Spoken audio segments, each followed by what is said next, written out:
You are listening to the HP Outdoors Waterfowl Podcast, episode 13.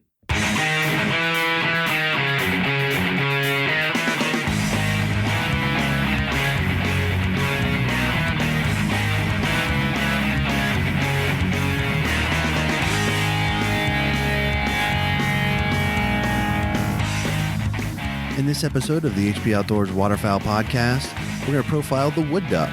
And then we're going to be joined by Jesse Morris of Killerchefs.com, talk about preparing wild game as we approach this Thanksgiving holiday.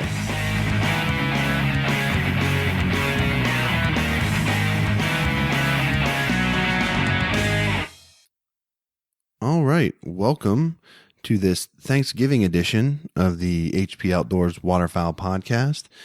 This is episode 13 of the show. And we've got a great one lined up for you this week. We are going to continue with our duck profile series, and we're going to feature the wood duck, which, a lot of our listeners, have experience with the wood duck and, are very common in a lot of the areas that folks listen to this show. So excited to talk a little bit more about them. And then we're going to be joined by Jesse Morris of Killerchefs.com, talk a little bit about how to prepare wild game and, waterfowl specifically, and just some tips and techniques and, some good recipe ideas for preparing your waterfowl in case you're planning to put a little table fare down for the family for this Thanksgiving holiday. Joining me as always for all of this great banter is Dan Harushka. Dan, how are you? Doing pretty well. How about yourself? I'm doing good, buddy. I'm just watching the weather and seeing everybody north of you getting pounded with snow, and I know you've got a good bit where you're at. So, although I feel for you all up north, I can't say that I'm too sad that hopefully it pushes birds down my way, if I'm being honest with you. Yeah, this Arctic freeze, it has been pretty chilly, and I do want to, say that we are thinking about the people in Buffalo. I see the death toll has actually rise to 13 up there, and they're getting some of those pictures. I see kids playing on top of vans, and they're just walking up on the snow, and they're standing on top of the van. So, the weight and, people out there shoveling, that's just a bad situation for a lot of people. So, prayers to them up there. And, on top of that, we have warm weather and rain coming at the beginning of the week. So I think that's just going to be, just salt in the wound up there. So I hope they all stay safe. And, I'm definitely thinking about the people up there in New York right now. Yeah. Mother Nature doesn't play around, and, she can be, pretty tough at times. So absolutely thoughts up to, the folks that are affected by all of that. Before we go any further, I want to talk about the duck opener here in Virginia. But before we do that, what kind of deer update do you have for us? Did you pull the rabbit out of the hat on the last day of archery season and get another one on the ground, or what went down? I'll tell you what, my father-in-law was hunting with me, and he got down with probably 15 minutes of light left. He doesn't know the woods that well, so he was heading out.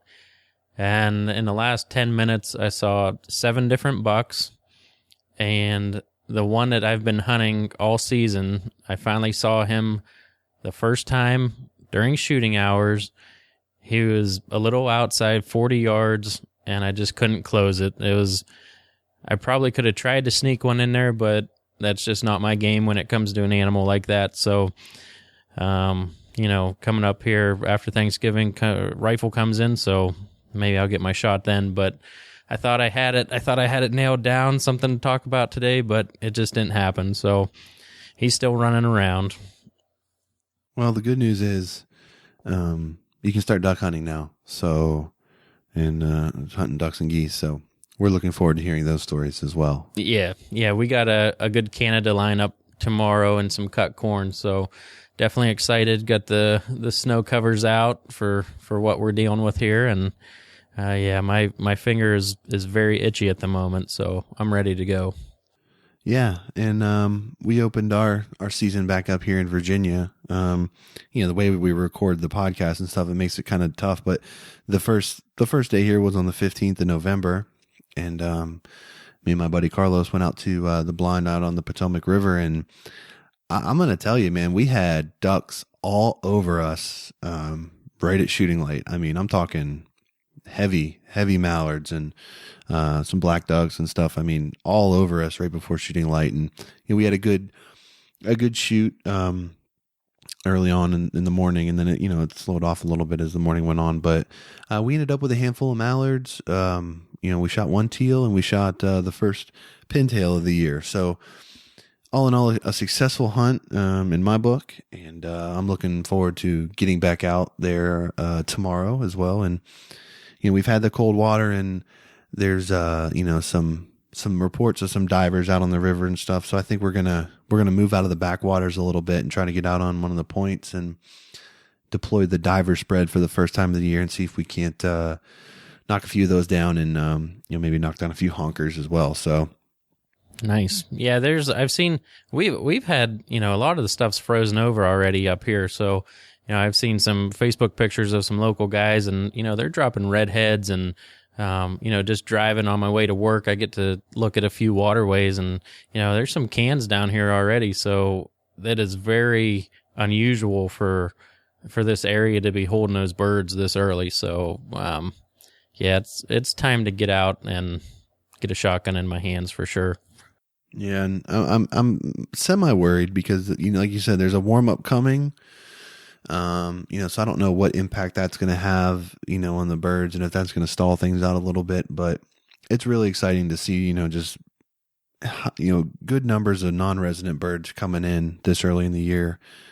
Just really, last year was a good year, but prior to that, migration wise, at least in our area, it was tough with the weather and stuff. So I'm excited to hopefully have another good year, birds pushed into the area. And, that kind of leads me to, the duck that we're going to profile this week, and that's the wood duck.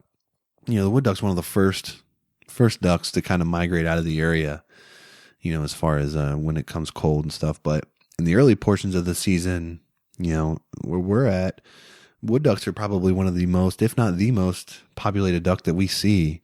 And, when I hunted in October, I saw hundreds of wood ducks.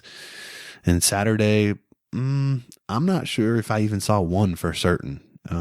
There was a lot of big ducks around where we were at, but didn't see a lot of small ducks. And, I don't know if I can't imagine you've got many woodies left back up your way. Yeah, I haven't seen too many around. I would be out of here if I was them. Yeah. I think most of them have the exact same thought process as you do. So why don't we go ahead a little bit and get into it, and let's talk about the wood duck.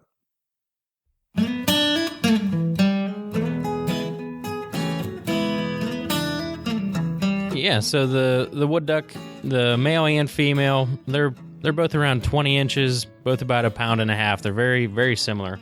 Looking at the male, one of the most beautiful ducks that you can lay your eyes on for sure. The head, the nice looking hood on it, it's a green and purple, has a white stripe leading from the eye to the end of the crest, and another narrow white stripe from the base of the bill to the tip of the crest. And then it's very, very recognizable in flight, and that's mostly due to the throat being white, and the chest is a burgundy with some white flecks in it, and that goes into a white belly, and that's really recognizable in flight.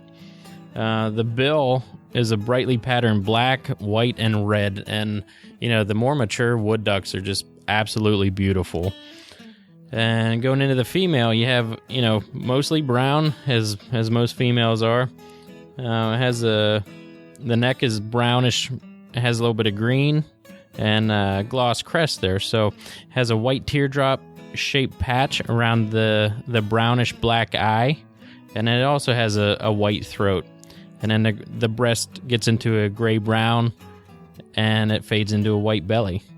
And let's see here, the back of it, you have an olive brown with a little bit of a green on it, and then you have a blue-gray bill.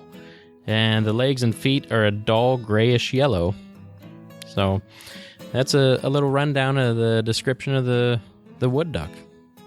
Yeah, the wood duck is just, visually one of the most stunning birds, out there. The wood duck drake is right up there as far as one of my top, if not my top, visually bird, and they're one of the best table fare that you can find as well. So, and if you've ever had the chance to hunt wood ducks, they make some really cool sounds and some whistles and stuff that they put out. So just a really cool duck all the way around. The good thing about wood ducks is they breed across most of the central and eastern portions of the U.S., from southeastern Canada, along the Pacific coast, from California to British Columbia. But the highest breeding densities really are kind of in the Mississippi Valley region. But in recent times, their breeding range has expanded west into the Great Plains region. So, some good growth for wood duck breeding there. And, they tend to breed kind of in the wooded swamps and in freshwater and marshes. Females will tend to nest in sort of tree cavities and that sort of thing. And, they also utilize, wood duck boxes and nesting boxes that are built by a lot of hunters and conservationists out there. And, those are great because wood ducks, they'll lay on average, 12 eggs, per hatch. So, really helpful when you're out there building wood duck boxes on, helping those birds hatch and, and survive. As far as the migration and, wintering patterns for wood ducks, it's interesting to note that 30 to 75% of wood ducks are permanent resident birds. The populations winter basically over the southern portions of their breeding ranges. So, they don't necessarily go too far south, because generally their wintering habits are very similar to their breeding habits. They winter in forested wetlands and hardwood tree species and stuff, places that give them cover and security. So, a really neat bird. The challenge with wood ducks is it's tough to get a reliable count on them just because of the way that they breed and the way that they winter. They're hard to survey in the forested habitat areas that they live in. But, for most, studies that have been done, the results would indicate that the population of wood ducks is increasing in nearly all of the regions in North America. There's a lot of banding activity that goes on with wood ducks just because they're hard to really get good survey counts. So they try to do the best they can when they can have an opportunity to band some ducks. But, I don't know about you, Dan, but the wood duck's one of my favorite. We talk about that hunt that you had where you shot the banded drake. It's a challenging bird to hunt. It tastes good on the table. It's visually appealing. Just not a whole lot more you can ask for than a wood duck, I don't think. No, and something just unusual about them. When the females do lay the eggs in trees, when those babies come out the first time, when they're learning to fly, they learn the hard way, man. You see, all kinds of videos of them just falling straight to the ground. So, welcome to the outside world, little chicks. You're dropping. So that's always fun to watch. Yeah, they sort of have to learn the hard way when it comes to that, but it seems to be working out okay for them. But that's it. I hope you guys enjoyed the profile of the wood duck, and we'd love to hear some wood duck stories or see some wood ducks that you've harvested. Tag us on Facebook, on Twitter, all that kind of stuff. But there you go, wood duck. All right, Dan. We we're in the week of Thanksgiving here. There's lots to be thankful for, and everyone, tries to get together with family and, friends and enjoy some time together and eat some good food and, relax a little bit and kind of decompress. So we thought it'd be a good idea to have Jesse Morris at KillerChefs.com come on the show and talk to us just about how to properly prepare your game and, different ways to cook it and that kind of stuff. Because, you might go to the grocery store and buy a butterball and throw that on the table for the family. But you also might want to do a little side dish of some duck or some, maybe some venison or something like that. So, we thought it'd be cool to talk to Jesse and see what he had to say about preparing wild game. But, I'll tell you, Jesse's not just a good chef. I mean, the dude can hunt. If you take a look at his Facebook pictures and his Twitter profiles and stuff, that guy's got some he's got birds piled up in front of him quite often. You know what I'm saying? Yeah, he, like you said, he's not only a chef, but a great hunter as well. And I know, when I come out of a field, I have my usual bacon wrap ready to go, and or I'll throw something in a crock pot. And I just I look at his website and I know that there's different ways, and I'm just excited to talk to him and learn how to take more advantage of what I harvest out in the field. And I'm really excited for this conversation, and I know our listeners should be excited because we get an absolute ton of questions on how do you prepare it, what's the best way to do it, and not just the cooking, but the whole preparation is very important in it. And I'm excited to see what he has to say.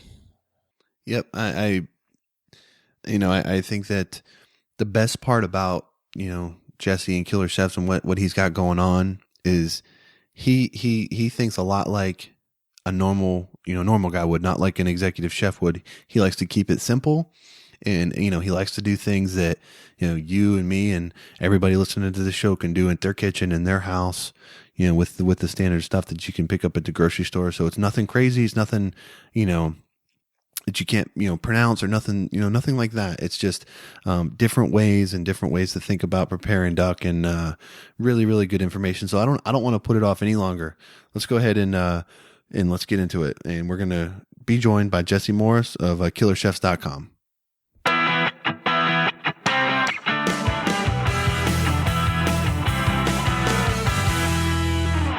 All right. We would like to welcome a very special guest to the show. We're excited to be joined by Jesse Morris. Jesse is the owner of KillerChefs.com, and we thought it would be no more appropriate time to have Jesse on the show to talk about, preparing wild game and waterfowl than the week of Thanksgiving. So, Jesse, welcome to the show, and thanks for giving us some time tonight. Hey, thanks for having me. Absolutely. We, Thanksgiving is one of my most, favorite holidays. I mean, there's not much better than, good food, family, and football, mixing some hunting in there, and you got a pretty good combination as far as I'm concerned. But, a lot of people have questions about how to, properly prepare wild game and waterfowl, and the different, things that they should be doing to, to get the most out of the birds that they're harvesting. So we wanted to just take a few minutes here with you and kind of cover some of the things that, people have been asking us on the show, questions and concerns and that kind of stuff. So, I thought maybe the best thing to start with would be, let's talk about how quickly someone should, be taking care of their birds after they have the harvest. If you're on a hunt, maybe you got 2 or 3 days worth of birds that you got to take care of, or, you come home from a hunt and you got obligations that you got to run out and go do something. So the birds, don't get cleaned, right away. How quickly should someone, be getting to their birds and taking care of them to ensure that they get them, the most out of that meat? Well, it's all going to depend on what your weather's like. If it's nice and cool in your area, I mean, just think about it. It's like a refrigerator outside anyway. I love a lot of the really old pictures, depicting pheasants hanging on the side of a barn. It wasn't for a beautiful picture. It's because that was the refrigeration. They would hang those out there and let those birds mature. They would let the flavors mature. They would let the enzymes inside of the birds actually help break down the meat so that it was more tender. Like I said, depending on where you're at, here in North Texas, we can be teal hunting, and you would be in shorts. So if you're going to kill birds, you don't want to hang those outside. You want to put them inside a refrigerator or inside of a good cooler full of ice, and you don't have to get to them right away. I've let birds hang up to 5 days. After that 5 days, if you're going to pluck the entire bird, usually that helps me, pull the feathers out, or if you're going to breast them out, or whatever you're going to do with them, however that you decide to clean the bird. You want to make sure that it's been cooled down as quickly as possible. I see a lot of hunters, probably one of the biggest mistakes that I see them make is they'll be shooting a bunch of birds and they will stack them on top of each other. And what that's going to do is just cause an insulation barrier. So that heat is going to stay in there longer. So you really want to get them cooled down as quick as possible. If you're shooting ducks, I like to hang them up by their feet. and I like to hang them up individually. That way they can get the air moving through them. They're going to cool down quicker, and you're not going to have that spoilage, which is really going to give you the off taste in a bird that people just really dislike. That's pretty interesting. Do you have a certain temperature that you won't hang them at if it gets to, say, like 40 degrees? Does it have to be lower than 40 to do that? Yeah, typically, you want to stay out of that danger zone, which is that 40 to 140 zone. So anything below there, the closer to 40 and moving past that, you really want to take care of them a lot sooner. I've got a refrigerator in my garage that's pretty much dedicated to beverages and during hunting season wild game. So, I really utilize that, especially with the temperature changes in North Texas. We were freezing last week, and now I like to walk around in shorts this week. So, you really want to be cognizant of what that temperature is. And like I said, just get them cooled down as quick as possible. Keep that core temperature down. That way the bacteria is not going to be able to build up. And like I said, it's just going to make for a much better product. That's a really good tip. So let's talk. Do you have any tips for preparation? Some say, I remember hunting small game with my dad growing up, and we'd kill, rabbits and whatnot, and immediately my dad would put them in a brine. So do you have anything? Some people say put them in whole milk, or what kind of process do you go through there? My main process is a brine. I think that's a great way to do it. You can also do dry aging. Any kind of milks, anything with an enzyme that's going to help break down that meat is perfectly fine. What I typically do is when I clean we'll say a duck, is I will take that meat and I'll put it in a heavy saltwater solution. So people, how much salt do I put in the water? Just put enough where it's salty. It's got a nice salt balance to it. And I'll leave that for an entire day, so 24 hours. The second day, so I'll do a 4-day process. The second day, I will rinse all that water out, make sure and clean any, you get a lot of, residual feathers and things like that. Pellets, you can try to, flush those out, and I'll do fresh water. So that's another 24 hours. The third day, I will go back to a saltwater solution, and then on the fourth day, I will go back to fresh. After that, I will marinate them. So if you're going to marinate whatever you're cooking, that's going to help. People talk about the gamey taste, and I like the gamey taste. I think that if I wanted something that tastes like chicken, I'd go buy chicken. So I really want to enhance the flavors. I don't want to cover them up. So I'll do that 4-day process. I'll marinate, and then however you're going to cook it, you're going to get a much better flavor out of the bird by doing that. Yeah, and I think the gamey taste, I know, for one, my wife, pretty much anything I bring home is a struggle to put on her plate. So she's always like, it tastes so gamey. And, I agree with you. I enjoy the taste. I would love to try some of your food because I'm sure it tastes a lot better than how I prepare it. But, yeah, I would. There's definitely the gamey taste haters out there. Right. And, a lot of people will get into that gamey flavor or whatever, and that's because it hasn't been taken care of properly. And if you do that, if you do take care of that properly, it's going to taste so much better than by, leaving it in the bed of your truck for 3 or 4 days, which is a huge no-no. So, I see guys do it all the time, and, it just kind of blows my mind that typically they'll just bacon wrap it and they'll eat it that way.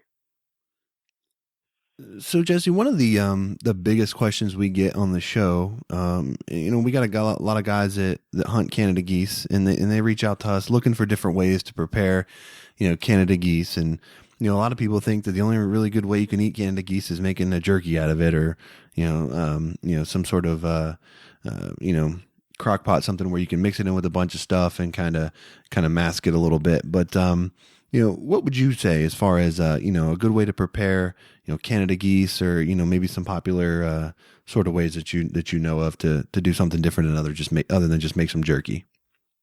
I love eating goose, and, with the big Canadas, the biggest problem that people have with cooking, a big meaty Canada goose is there's not a consistency in the size of, say, the breast meat. So you'll have a big thick end, and then you'll have the thin end to that.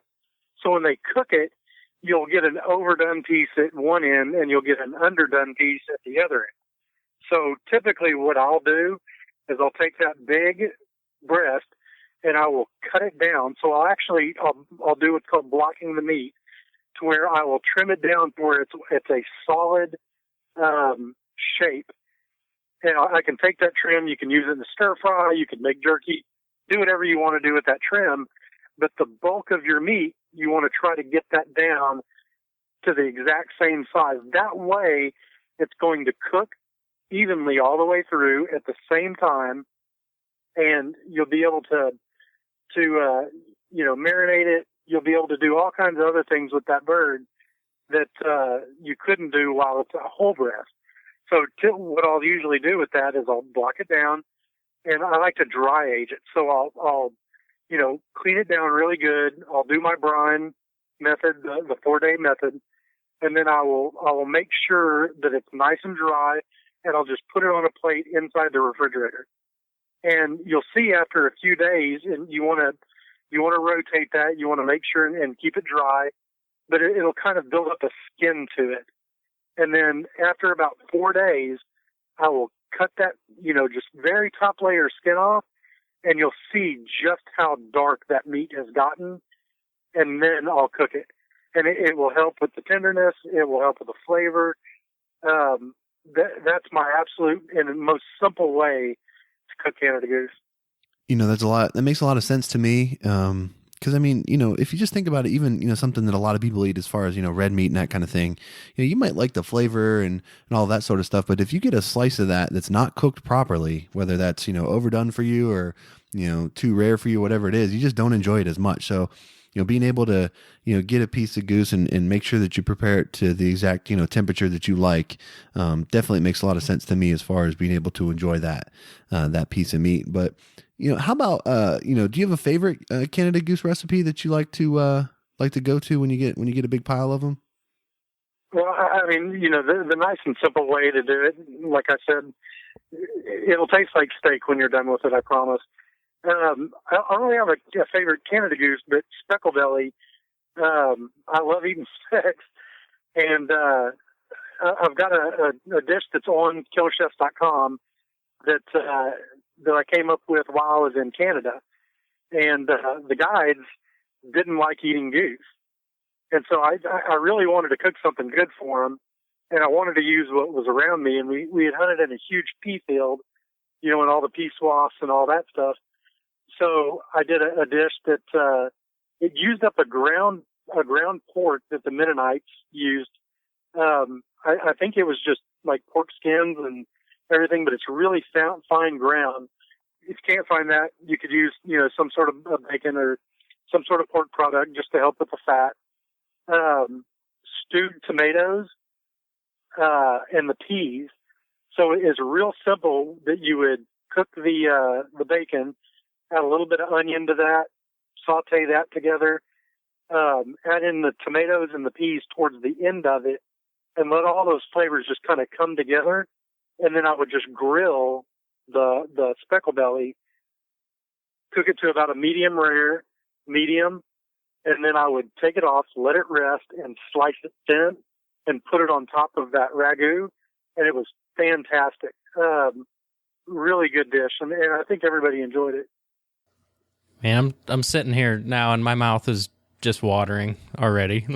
It is just, it's not right. But all right, so Jesse, I've seen you've had just stacks of ducks in front of you already this season. Tell me what's your favorite duck to eat, and it might be the same recipe, but do you have a favorite recipe for that specific duck that you enjoy so much? I don't have a favorite duck. Here in North Texas, we get a pretty good mixed bag of ducks. And you can eat, guys will tell you they will not eat spoonie.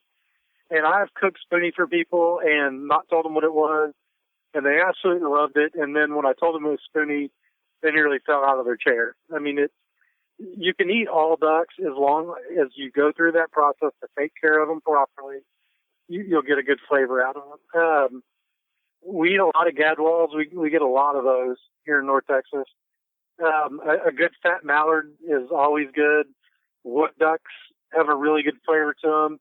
And teal. I think teal are some of the best tasting ducks that you can get. Very clean meat when you see it in comparison to a lot of the other ducks. I think the meat just has a different look to it, to me. Canvasback is a very good duck to eat, but we'll eat just about any of them. As far as a favorite recipe, I like to do a chimichurri, which is Argentinian. I don't know how to explain it. Almost a condiment, but in its simplest form, it's parsley, olive oil, garlic, chili, and a little bit of oregano. I do a little bit different twist on it, and I've got that on killerchefs.com as well. I use a little citrus and lemon zest to it, and I think it gives it a really kind of a brighter flavor. That's probably the number one way I'll cook duck. I tell you what, I'm sitting here listening to you talk, and my wife enjoys cooking, and as do I, but she gets a lot more into the the stuff that's not, I got my 2 to 3 go-to ways, and I'm kind of stuck in my rut, and she, is more willing to get a little, different and try some different things. And I think this year when she asked me for a cookbook, I'm just going to print off a couple pages at killerchefs.com and hand it to her. Cause I think you've I think you've got something going there with, with all the birds that I'm bringing home. And I think she'll be able to do some cool stuff with that. So, I know that, we're talking specifically waterfowl here, but obviously on Killer Chefs, you got some stuff for, venison and some other wild game, as a whole, and it may be something that we've already touched on a little bit here, but are there any other sort of just overriding just general tips for folks that are harvesting wild meat, that they should be taking into consideration, when they make the harvest and, preparing that for the table? A lot of deer seasons are, archery seasons have been in, but rifle seasons are coming in and stuff. So guys are going to have a lot of different meats, ducks and, deer and all that kind of stuff. And, a lot of that's going to have to go into the freezer. So what are some things that, guys should be considering just in general when they're prepping all of their game meat? Well, in prepping it, like I said, you just want to get that temperature down. You want to make sure that it's nice and clean. If you're going to freeze it, you want to make sure that to get all the air out of there, having a good vacuum sealer is a must. I think the biggest problem that people have when they're preparing wild game is they overcook it. You do have your recipes that are braised or they're slow cooked or smoked or something like that. But if you really want to enjoy the flavor of the game, you really want to not overcook that game. If it's venison, if you're doing as simple as a backstrap, that's everybody's kind of go-to venison deal, is you just want to cook it to a nice rare, medium rare. You don't want to overdo it. And it's really tough to come up with recipes day in, day out, and to write things for the website, and because I liked it really simple. I don't want to overdo it. I don't want to drown it in gravy or cream of mushroom soup or something like that a lot of guys tend to do. If you're going to break down a wild animal and you want to really get the most out of it, like I said, you go out there, try to be a little bit more adventurous in what you're going to cook. It is kind of tough sometimes. If you may only get one doe a year, and you really don't want to, mess anything up and lose any of that meat. But if you take the time, message me on Facebook, hit me on Twitter, Instagram me, whatever. If you really have a problem that you don't know what to do with that, I'll walk you through it. I'll do my best to help you enjoy that game, because, let's face it, if you take care of the meat that you've this animal that you've killed, you want to really enjoy it all the way through. You don't want to waste that. So, I think that's the most important thing is just really, relish that you have something special that you can't just go out and get, at your local grocery store. You have to put in the work. You have to, to process it. You have to do all those things. It really is kind of special in that regard. Yeah. I mean, man, what you just said just totally resonated with me because, my wife's family doesn't hunt, and I grew up in a family that, everybody in my family hunted. So, when I started putting venison on the table and stuff for my wife's family, it was a really gratifying feeling for me to see their doubt turn into just, you're seeing them enjoy the dishes that they were, and I'm just talking backstraps and stuff like that. But it was awesome to see them really enjoy it and kind of, put that stigma aside that, it was all good, the gamey and this, that, and the other. And, when it boils down to it, if you take care of it and do it right, it's just delicious. Delicious meat that, like you said, you can't just roll up to the local grocery store and, pick that off the shelf and get the same deal. So, yeah, absolutely. I'm right with you with that. And, and it kind of brings me to my next point. So you get a lot of misconceptions, I think, about, game, and I'm kind of jumping back to waterfowl here more specifically, but, you mentioned it with spoonies, people, don't want to, say that they won't eat that. And, you got guys that, like I was saying, will only make jerky out of their Canada geese and that kind of stuff.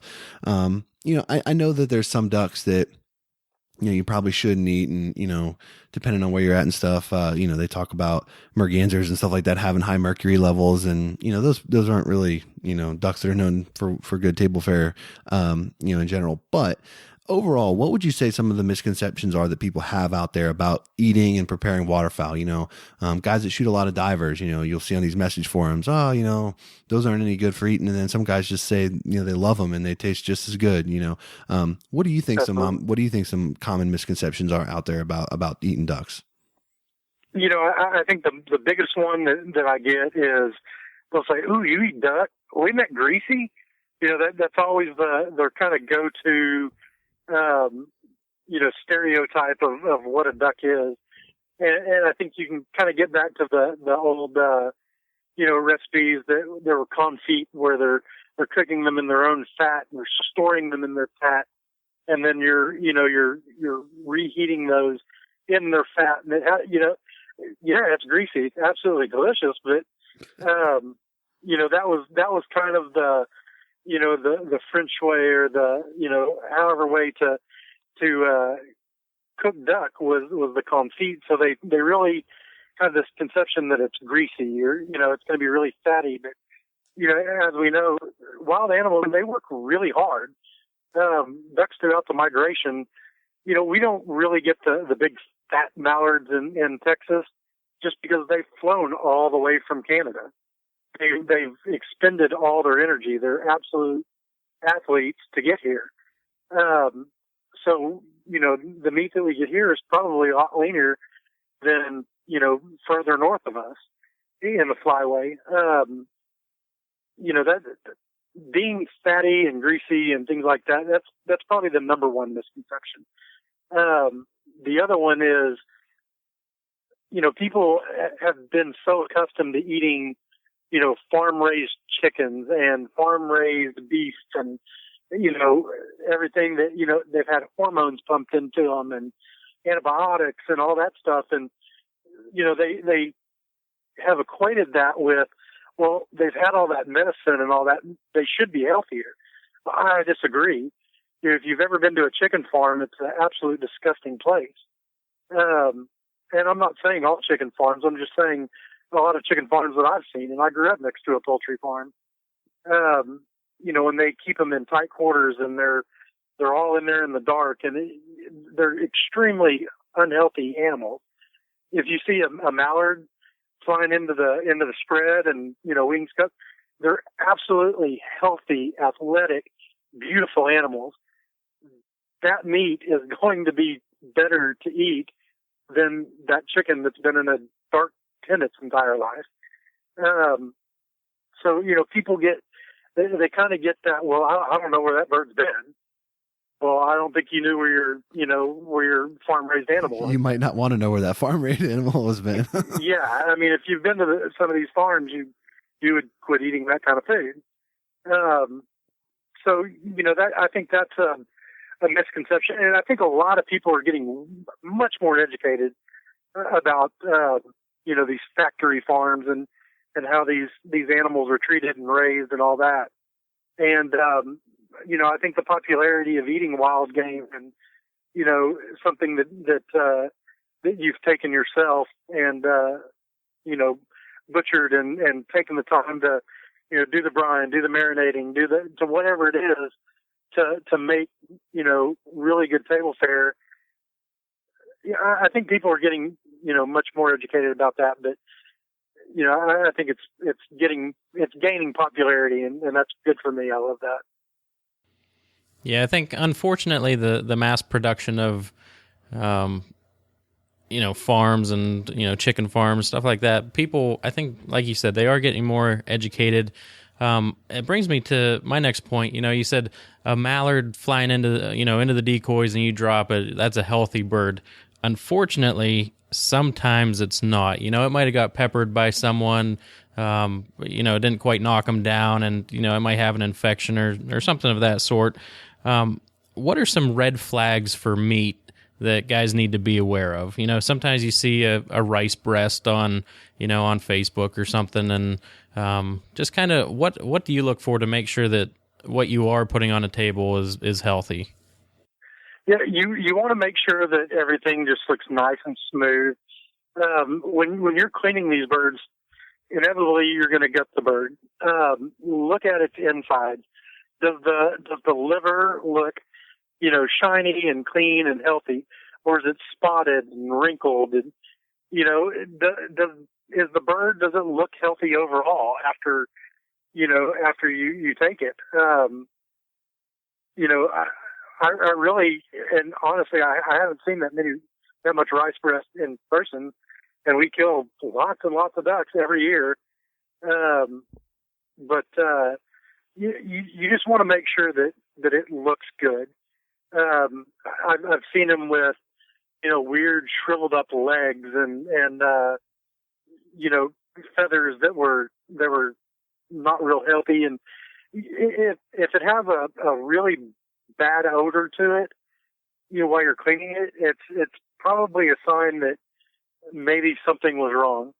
Now, if you have your birds hanging and they've been there for 4 or 5 days and they may have, taken a pellet to the gut, you're going to have that smell, but you have to be able to discern the difference in what really, foul meat smells like and what a clean, healthy bird smells like and looks like. So, you just want to make sure and look at that.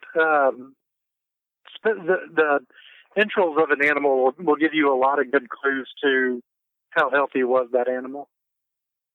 Yeah, and that's always a bad feeling when you do open up a bird and just it's better to be safe than sorry in a situation like that. I know we harvested a turkey up here a couple years ago, and the back legs, I don't know if a coyote got it or I don't know if it got stuck in a barbed wire fence or what, but like you said, you can definitely tell when something isn't right. The meat is not clean. It it just has an awful smell to it, and that's I think that's a great point you make. So let me go on to my next point here. And what's your favorite way to cook? I'm kind of a grill guy. I know a lot of guys use a crock pot or deep fryer.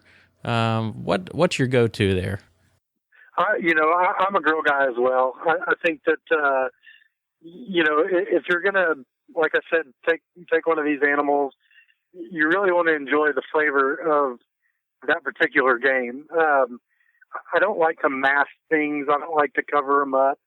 And I think grilling does a fantastic job at, making the flavor of it stand out.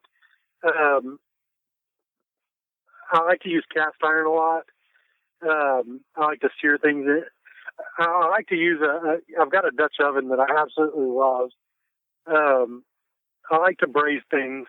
I think it gives a really unique flavor and helps break down the more tissued, sinewy cuts of meat. So typically that's kind of the route that I'll go. Yeah, I'm with both of you guys. I prefer the grill, for cooking all my wild game as well. But, Jesse, you see a lot of guys, talking about recipes and how they prep their birds and all that kind of stuff. And, it sort of leads me to my last question here, and we'll get you out on this, but does bacon really make everything just better? Because it just seems like, everybody likes to wrap everything in bacon these days. I can't lie. I love bacon. Bacon's good. I think with the rising cost of bacon, you can tell that everybody loves bacon. But again, you're masking what you're cooking with the flavor of bacon. I get people all the time that will, they're like, oh, you cook wild game? Man, I got the best recipe for you. I'm like, is that bacon in it? And they're like, yes. Okay, well, you stop you right there. But, bacon, these are lean animals. Like I said, they're athletes. They don't have a lot of fat on them. Being able to add some sort of fat back into that food in different preparations will help it out. There are other ways to help that out. People use caul fat. So if you use the inside of a deer, that kind of webbed looking clear with a spider web, that's called caul fat. And it's absolutely fantastic for wrapping something in. If you're going to grind, ducks or deer or whatever, turkey, being able to grind in some sort of fat and pork is really good for that. It really helps it out a lot. And, I like pork fat as much as the next guy. So, it's good, but don't use it as a crutch. I think that, I'll have guys tell me, I love eating dove, and I'll say, well, how do you do it? And they're like, oh, wrap it in bacon and grill it. And I'm like, well, you don't like really eating dove, you like eating bacon. Because if that's the only way that you do it, then that's, you probably should just like bacon. But, if you can do something different with it, I do a dove carnitas that, it's very fruity and flavorful, and it just blows guys away that it's not bacon wrapped dove, and it tastes good. So, don't use it as a crutch. Use it as something to help keep things moist or carry the flavors, because fat carries flavor. But I like bacon. Yeah. I was going to say, you're not going to get any argument for me on that front. I enjoy bacon as much as the next guy, but Jesse, I mean, it's just been an absolute pleasure talking to you and just hearing, from someone who knows what they're doing, not only in the kitchen, but, if anybody checks you out on Facebook, what you're doing in the field as well. So it's good to talk to you and get your perspective on this. We encourage everyone to check you out at killerchefs.com. As you mentioned, they can find you on Twitter, Facebook, Instagram, all the social media outlets. You got a lot of good information on your website. And, as you mentioned, if any of our listeners have any questions or anything for you, they can certainly reach out to you through those channels. And, hopefully our discussion today will allow some folks to maybe think a little bit differently about the wild game that they have, or that they might take and, maybe do something cool for Thanksgiving and, be able to share that with their family. So, Jesse, we really appreciate you giving us some time today, and have a happy Thanksgiving, and best of luck to you this season. You too, guys. I appreciate it.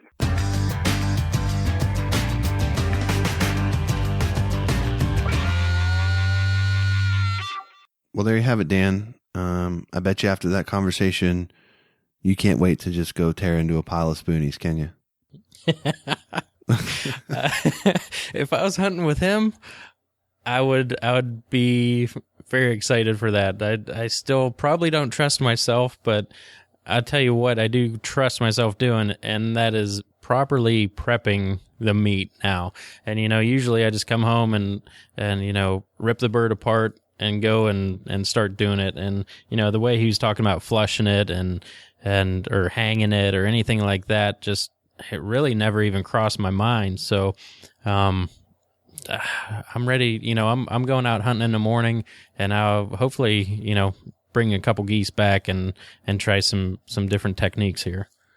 Yeah, it was one thing that he mentioned that kind of had me thinking too was, stacking birds on top of each other and that kind of thing, and sort of insulating them and keeping them from cooling down. If you throw your ducks on a strap or something like that in the blind, that's what they're doing. They're just touching and they're kind of insulating each other. So, that might be something you want to consider. Giving the birds a little more room to cool off and bring that body temperature down a little bit so that the meat can kind of, hold up a little better for you and, taste a little better when you get it put on the table. So, again, we really enjoyed having Jesse on the show. You can check him out at killerchefs.com. He's also on Twitter, Facebook, Instagram, all of the various social media platforms. So, check him out. He's got lots of good stuff on his website, and, he's, really, really good recipes that, anybody can kind of put together in their kitchen and have a really great meal. So, check him out. And, Dan, next time I'm up in Pennsylvania, I will, expect some of your finest duck preparations now that we've talked with Jesse. Hey, that sounds good. And like he said, don't be afraid to reach out to him if you want to try something out or have ideas or, just need a helping hand. He's one of the easiest guys to talk to. And, like he said, reach out to him and he'll walk you through step by step. So, just a great guy, great chef, great hunter. We need more people like him in this part of the game here. Yeah, and having Jesse on the show is a direct correlation to feedback that we've received from you guys, the listeners. So if there's more things that you would like to see us get into, reach out to us. You can give us a call on the HP Outdoors hotline, 724-609-FOWL, 724-609-3695. You can also shoot us an email at info@hpoutdoors.com. Hit us on Facebook, Twitter, however you'd like to. We love hearing suggestions, and we promise you that everything that you guys send our way, we take a look at. We try to respond to everything as quickly as we can, and we try to hit all the topics that you guys tell us that you would like to hear, and do the best we can for you. So please can keep that coming as we go on. So Dan, before we wrap up the show, I wanted to just take a moment, and being that this is Thanksgiving week, and I would like to ask you to name something, or a couple things, I guess, some things that you're thankful for. And, I'm going to challenge it to be a little more creative. Obviously, you're thankful for your family and your health and that kind of stuff, but think outside the box a little bit. Tell me something that you might be thankful for that doesn't immediately come to mind. You know what? I'll just work off of your parting shot from Veterans Day, and I'm very thankful that there's people in our military willing to fight that give us the rights to live in a country where we can, practice faith the way that we want to. We can enjoy everything that this world hands us, if it's hunting or if it's, just going out for a walk, or, the safety of this country overall is quite amazing. And there's, you always see, the Republicans and Democrats fighting, but, America is an amazing place. And I'm very thankful. America. I am very thankful that I was born and raised here. Well said. Well said. For me, I think, something that I'm really, really thankful for is just, the fact that we've started this podcast has given us the opportunity to meet just some really, really great people in the waterfowl community. And, just the interactions that we get from people on Facebook and Twitter and that send us emails and stuff like that. It's really fun to just talk with other people that are like-minded and, just to talk hunting. And, it's something that, when I'm not with my family and I'm not working and that kind of stuff, really hunting waterfowl and talking waterfowl is really all that's on my mind. I mean, it's one of those things that just kind of grabs a hold of you like that. So, I'm just really thankful for the opportunity to, get to talk hunting and, and share it with other people that are like-minded, like you and I. So, I think that's probably a perfect transition though, to allow us to get into, this week's parting shot. So this week's parting shot is essentially just a recognition of the holiday, the Thanksgiving holiday. It's one of my favorites. I have to be honest with you. There's not much better than friends, family, food, and football. I always tend to work in a hunt on Thanksgiving morning. And, growing up a Pennsylvania kid, Thanksgiving was sort of the start of the deer season for me. The Monday after Thanksgiving is the first day of rifle season. As a kid in elementary school, we got school off for that. It's something that I remember to this day and will always remember, going to deer camp with my family and spending time with my grandfather and my aunt cousins and everybody else in the field. So I would just, implore everybody to take a minute this Thanksgiving holiday and, take a step back, relax, enjoy the time with your friends and your family, get out, do something you enjoy doing, whether that's watching football or, chasing a flock of mallards, whatever it is. Make sure you take the time this holiday season to put that stuff in the priority. And, the work will be there on Monday when you get back. I assure you that. And whatever you do, avoid Black Friday, stay out of the mall, go to the woods.